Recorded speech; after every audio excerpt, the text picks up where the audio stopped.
Bismillah. Assalamualaikum warahmatullahi wabarakatuh. Bismillahirrahmanirrahim. Alhamdulillahirabbil alamin. Wa bihi nasta'inu ala umurid dunya waddin. Allahumma sholli wa sallim wa barik ala habibina wa syafi'ina sayyidina wa maulana Muhammadin wa ala alihi wa ashabihi wa ala manittaba'a huda ila yaumiddin. Amma ba'du. Bismillah. Mari kita lanjutkan ngaji filsafat kita. Malam ini tema terakhir untuk bulan Februari dalam tema cinta. Minggu pertama kita ketemu Plato, minggu kedua Erich Fromm, minggu ketiga kita ketemu Robiah Adawiyah, dan malam ini terakhir kita ketemu Sufi besar Jalaluddin Rumi. Oke, monggo nyari tempat. Yang belum ngambil minum silahkan ngambil minum. Ya, nanti kalau ketelatan ndak kebagian. Ya, diambil aja sendiri-sendiri ya. Oke. Rumusnya tetap sama untuk ngaji kita. Fokusnya tetap pada pengayaan ilmu. Diharapkan rumusnya kayak Sokrates. Katanya Sokrates, semakin banyak ilmunya, harusnya orang itu semakin baik perilakunya. Tambahnya ilmu harus korelatif dengan semakin baiknya amal. Kenapa begitu? Mungkin teman-teman komplain, kan banyak orang ilmunya banyak tapi juga kurang ajar. Nggak, orang yang ilmunya banyak kok tetap kurang ajar. Itu kalau menurut Sokrates dia bukan orang pinter. Karena kalau orang ilmunya banyak tetap perilakunya nggak bagus, dia sedang melakukan sesuatu yang bertentangan dengan ilmunya. Dan itu akan menghasilkan hidup yang gelisah, hidup yang galau. Dan hanya orang bodoh yang milih hidup sumpek. Orang yang sudah tahu kalau korupsi itu jahat, merusak, kok tetap korupsi, itu katanya Sokrates orangnya bodoh. Maka visi kita di ngaji ini yang bolak-balik saya sampaikan, semakin nambah ilmunya, harusnya semakin baik kelakuannya. Rumusnya itu. Kalau belum, ya diusahakan. Kan cuma itu. Bismillah. Kita sekarang masuk ke seorang sufi besar. Asalnya dari Balkh. Kalau di tulisannya Balkhi. Daerah Afghanistan. Dari sekitar awal abad 13. Jalaluddin Rumi ini lahirnya 1207 dan nanti meninggalnya tahun 1273. Sufi Jalaluddin Rumi ini terkenal tidak hanya di dunia Islam. Orang Barat juga banyak yang jatuh cinta sama Jalaluddin Rumi. Dulu tahun 2007, waktu PBB 2007 800 tahun peringatannya Rumi, itu UNESCO PBB mencanangkan tahun 2007 adalah tahun Jalaluddin Rumi. Jadi orang Barat aja banyak yang jatuh cinta, padahal kita banyak yang gak kenal sama Jalaluddin Rumi. Jangan-jangan orang luar lebih mengapresiasi. Dan Sejauh yang saya tahu, muka kita umat Islam itu banyak diselamatkan oleh beliau-beliau ini. Stigma-stigma negatif Islam yang teroris, Islam yang ngamuan, itu menjawabnya mudah karena ada orang-orang seperti Jalaluddin Rumi ini. Jadi kalau ada yang ngomong, oh Islam itu ngamuan, oh enggak, coba dilihat Rumi itu. Kebetulan nama ini diakui. Bahkan Paus Yohanes ke-23 itu menghormati Rumi. Dia bilang, kalau di hadapan Rumi saya harus tunduk dan patuh. Itu mereka. Dan jangan lagi tokoh-tokoh Muslim seperti Iqbal, termasuk juga tokoh Hindu seperti Gandhi, itu idolanya juga Rumi. Di masjid ini juga Rumi kan kita kaji bareng Cak Kus. Ya, semoga, makanya kok lama sekali ya ngaji filsafat nggak ngangkat-ngangkat Rumi. Loh, tiap sekian minggu kalian kan sudah ketemu Rumi. Cuma karena banyak yang minta, ya sudahlah saya angkat di filsafat cintanya. Sebenarnya banyak gagasan-gagasan original dari Rumi, cuma malam ini kita ngomong cintanya saja.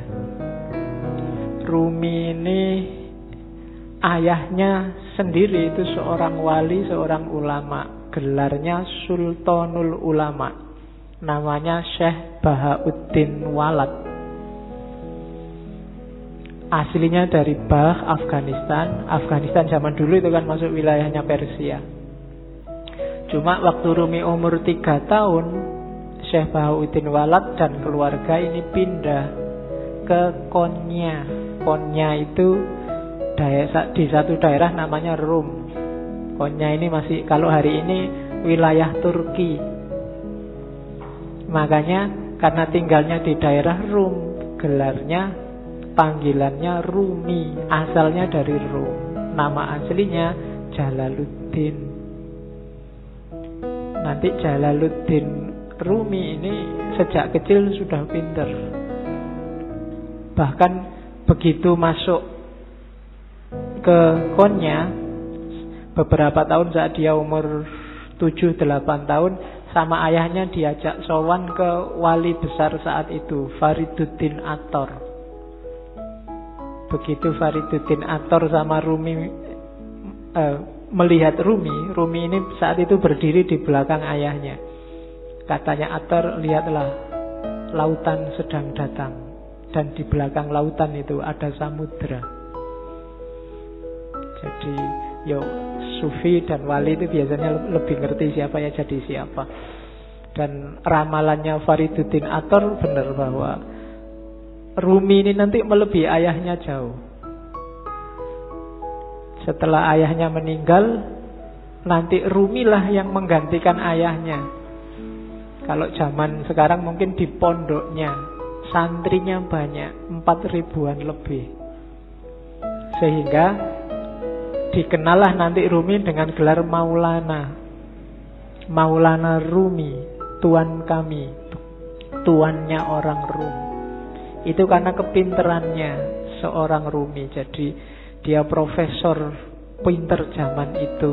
Meskipun nanti ada titik balik kehidupannya yang membuat dia jadi tidak sekedar orang pinter, tapi jadi orang sufi besar. Jadi satu yang bikin titik balik ini nanti ketika dia bertemu gurunya, namanya Syamsu Tabriz, Syamsuddin At-Tabrizi. Ini sufi misterius yang kemarin waktu kita ngaji Sunan Kalijogo kan, waktu Sunan Kalijogo mau naik haji ke Mekah terus transit di Malaya, di Pulau Upih itu nunggu kapal, bergurulah Sunan Kalijogo pada seorang wali yang namanya Syamsu Tabriz. Kalau di Serat Jawa namanya Syekh Sutabrid.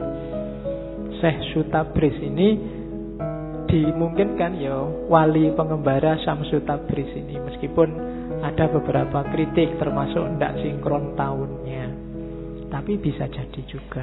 Nah, itu Rumi. jatuh cinta luar biasa sama gurunya. Jadi kalian gak usah heran kalau baca sejarahnya Rumi kok sampai segitunya ya sama gurunya. Masa gurunya cowok loh. Ya kan, biasanya sing pikirannya aneh-aneh, cowok seneng cowok berarti, enggak gitu. Ya, kayak kamu kagum sama gurumu yang kamu anggap luar biasa kan juga kamu saking harapannya, saking senengnya. Dan Rumi ekstase kalau sama gurunya ini. Rumi dapat banyak sekali pelajaran dari Syamsu Tabriz. Dari situlah Rumi kemudian mulai menarik diri dari dunia ramai. Dia mulai zuhud, mulai uzlah, yang nanti memunculkan fitnah-fitnah, bikin Syamsu Tabriz tidak nyaman di dekat Rumi, terus pergi. Ketika gurunya ini pergi, itu Rumi mengalami semacam depresi, semacam stres, ditinggal orang yang paling disayangi. Mulai keluar bakat sastranya, syair-syairnya lahir. Termasuk nanti setelah ditinggal gurunya ini lahirlah tarian paling terkenal yang kita lihat mungkin di masjid ini kemarin waktu burdan kan juga ada.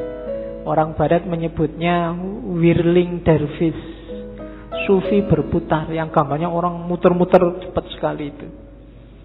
Jadi itu sebenarnya waktu Rumi sumpek, suatu ketika dia ke tempatnya seorang muridnya namanya Salahuddin.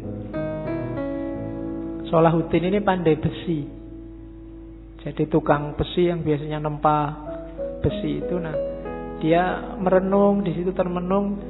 Tiba-tiba dia dengar ketukan besi itu yang teng yang membentuk apalah kalian. Saya tidak tahu di Jogja di mana ya pandai besi. Sekarang mungkin nggak populer. Tapi dulu ada tukang besi. Nah, lama-lama bunyi ketukan ini di telinganya Rumi kedengaran kayak bunyi wirid, kayak bunyi Allah, Allah, Allah. Terus di setiap ketukannya, dan secara nggak sadar tubuhnya bergerak mengikuti irama ketukan besi itu. Dari situ nanti terus dia berputar. Dari situ nanti lahir whirling dervish yang terkenal dalam torekot yang di torekotnya Rumi itu namanya torekot Maulawiyah. Oke. Jadi torekot yang dikembangkan sesuai ajaran-ajaran Rumi. Ajaran-ajarannya dirumuskan sama sahabatnya yang namanya Syekh Husamuddin. Kalau Rumi dia nulis beberapa kitab besar yang populer yang kita ngaji di sini sama Cak Kus itu Rubaiyat. Rubaiyat itu 1600 bait syair. Nanti kitab yang dia tulis paling terkenal lagi Diwanu Syamsu Tabriz. Ini pujian-pujian syair tentang gurunya Syamsu Tabriz. Tentang gurunya juga dia tidak cuma nulis diwan, tapi nulis maqalatus Syamsu Tabriz. Dia juga nulis maktubat. Yang paling terkenal dari Rumi secara internasional juga adalah Masnawi. Masnawi ini bagi beberapa tokoh disebut Qur'annya Persia, karena ditulis awal pakai bahasa Persia. 25.000 bait syair didiktekan pada sahabatnya Syekh Husamuddin dalam jangka kurang lebih 15 tahun. Meskipun enggak secara kontinu di tahun-tahun terakhir kehidupannya Rumi, itu untuk menutupi kerinduannya pada gurunya. Syekh Husamuddin ini sahabatnya yang bertugas mencatat syair-syairnya Rumi. Jangan salah, Rumi itu kalau bersyair nggak pakai mikir, nggak pakai nulis. Namanya bil bidah. Jadi kayak orang ngomong tiba-tiba keluarnya syair aja. Jadi dia nggak pakai, kayak kalian kan bikin puisi garis keliru dicoret, dihapus, ganti lagi. Kurang indah dihapus. Enggak. Kalau Rumi namanya bil bidah, secara langsung. Badihi itu kan langsung. Jadi begitu dia ekstase, dia ngomong dan muridnya mencatat. Dari situ lahirlah Masnawi. yang 25.000 bait syair. Dan syairnya itu kalau Mas Nawi coba sekali-sekali dibaca. Saya tahu teman-teman akrab enggak ya dengan warisan-warisan semacam ini. Saya dulu zaman mahasiswa sukanya yang terjemahannya Nicholson itu. Nicholson aja menerjemahnya panjang, hampir 25 tahun. Menerjemah karyanya Rumi mulai 1925 sampai 1950. Orientalis itu mau sekian puluh tahun menggeluti karya umat Islam. Jangan dibandingkan sama kita. Ya, nanti kita malu. Kita kan bisanya cuma marah-marahin orientalis. Padahal kita tidak mau setekun orientalis untuk belajar Islam. Itu kelebihan kita hari ini. Iya, kita kan senengannya nesu. Kalau ada yang nggak cocok dikit marah-marah. Kemarin saya waktu di Jakarta ada wartawan yang tanya, Pak Faiz, ngaji filsafat itu kitabnya apa? Tidak ada kitabnya. Lah kok tidak ada kitabnya? Ya memang tidak ada. Nah terus pakai apa? Tak bilangin kitabnya itu kitab cahaya. Kan kitabnya cahaya atau kita? Iya. Jadi terus yang datang itu siapa aja kan? Biasa tak pakai guyon itu kan. Yang datang ke sini itu semuanya bercahaya. Karena senengannya pegang HP, dipegang wajahnya bercahaya semua. Ada yang tanya gitu. Ya kemarin saya waktu sama Pak Said Akil itu kan terus gimana ya Pak solusinya, ada hoax, ada berita palsu itu kan di panel sama banyak tokoh yang lain. Solusinya banyak tapi ya masih sumpek aja. Akhirnya terakhir, kata-kata terakhir Pak Faiz gimana kalau kita berdoa saja. Doa kita itu selama ini kurang. Kita kan biasanya doanya Rabbana atina fid dunya hasanah wa fil akhirati hasanah. Sekarang dunianya tambah satu lagi, dunia maya. Itu kan kita kan bingung hari ini gara-gara dunia maya. Jadi gimana Pak Yai Said kalau doanya sekarang kita tambah ya Rabbana atina fid dunya hasanah wa fid dunya maya hasanah wa fil akhirati hasanah. Wong Jakarta bingung iki ayo opo. Oke, terus. Jadi Rumi seperti itulah sosoknya. Kalau dari sisi fikih Rumi ini Hanafiyah, bukan Syafi'iyah. Kalau dari sisi kalam Rumi ini Maturidi. Sunni jelas. Jadi di antara sufi besar kebanggaannya orang Sunni itu Jalaluddin Rumi. Ada satu kisah yang saya suka waktu Rumi berguru sama Syamsul Tabriz. Satu ketika gurunya ini kan wali itu kan so aneh-aneh. Satu ketika Rumi, kita malam-malam ngobrol gini kan enaknya sambil minum ya. Mbok tolong kamu beliin arak, nanti kita minum bareng-bareng. Rumi heran, sampean ini sehat Pak Guru? Kan kamu sering gitu hari ini kan, Anda sehat? Mesti gitu. Ya. Sekarang kan sering kamu disindir gitu kan, di WA di Facebook kan mesti gitu. Anda sehat? Yang paling banyak sekarang Anda Muslim? Mesti gitu. Ya. Kalau yang perempuan gampang jawabnya bukan, saya Muslimah. Sama gurunya disuruh beri arak, disuruh beri minum-minuman keras. Kan Rumi, lah gimana guru saya malu nanti kalau ketahuan murid-murid saya, ketahuan orang-orang, wong wali kok malah minum-minum. Loh kamu mau apa enggak? Kalau enggak mau ya enggak usah jadi muridku. Yalah terpaksa berangkat. Padahal kedai arak itu ada di perkampungan orang Nasrani. Akhirnya Rumi ya wis gampang lah diatur. Terus dia pakai jubah besar. Habis beli terus dimasukin jubahnya biar enggak ketahuan. Ya kok dilalah orang-orang Nasrani yang ada di situ ngincer, ini ngapain Rumi di sini? Malah beli minuman keras. Diikuti dari belakang. Begitu nyampe depan masjid, teriak ini orang Nasrani. Lihat wali kalian, sufi kalian beli minuman keras. Itu orang masjid, masa tau nggak percaya awalnya. Begitu dibuka, coba lihat di jubahnya. benar ada minuman keras di situ. Wah, wali palsu berarti dipukuli banyak orang Rumi di situ. Saat Rumi dipukuli terus gurunya datang, Syamsul Tabriz. Gurunya bilang, kalian salah paham, itu bukan minuman keras, itu cuma air putih biasa. Waktu coba lihat, ternyata benar air putih biasa. Itu sebenarnya pelajaran buat Rumi. Rumi, kamu membanggakan apa? Status, nama besar, kewalian, penghormatan orang lain. Apa benar mereka menghargaimu, menganggapmu penting, menganggapmu besar? Wong cuma gara-gara botol kecil ini aja kamu sudah dipukuli. Jadi tidak ada atribut, tidak ada nama, tidak ada kebesaran, tidak ada kebanggaan. Kalau sama orang lain, ya manusia itu begitu. Maka jangan menyombongkan nama besar, jangan menyombongkan nama baik. Mungkin di Indonesia dulu ada ulama yang gara-gara nikah lagi, terus orang se-Indonesia marahin dia. Ada kan begitu? Nama besarnya langsung jatuh. Loh, itulah rakyat, itulah masyarakat. Kalau kita mengandalkan pendapat masyarakat, kita menjaga nama baik di tengah masyarakat, apa nama itu? Apalagi di era hari ini kan fitnah, berita bohong berseliweran. Kalau kita andalannya nama baik, besok kamu tak bikinin hoax, namamu langsung jatuh. Maka jangan mikir itu. Tidak usah sibuk dengan orang menganggap aku baik apa enggak. Yang penting lakukanlah, jadilah orang baik.